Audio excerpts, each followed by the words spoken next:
What happened when an inexperienced Israeli prime minister, Naftali Bennett, perhaps the weakest in Israel's history, sat down today with a distracted US president in the middle of the most serious crisis of his presidency?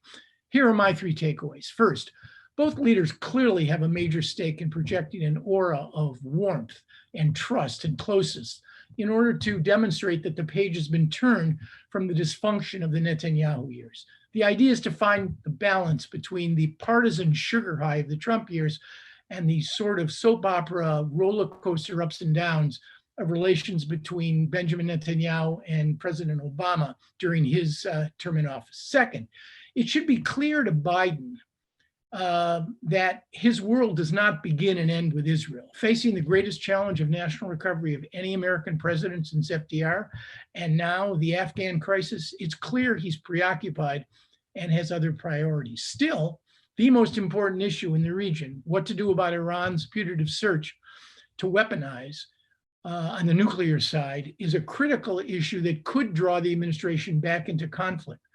Bennett is pressing the president very hard to toughen up his policy. And I suspect, should the Iranians and the Americans and the Europeans not find a way to get back into the Iran nuclear accord, and Iran continues its behavior in the region, that Biden may well trend and tend to adopt policies that are much closer to Bennett's. And finally, whatever divides them, whether it's the Palestinian issue or Iran or Israel's relationship with China, they have a much greater stake in cooperating, largely for one reason.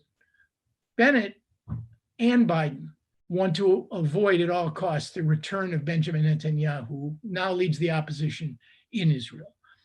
The notion that we don't intercede in Israeli politics and play favorites, and they don't intercede in ours, is really an urban legend. Bennett is Biden's guy. And the emergence of this diverse government, which may well last another year or two, or maybe even longer, is really a gift and a respite for him.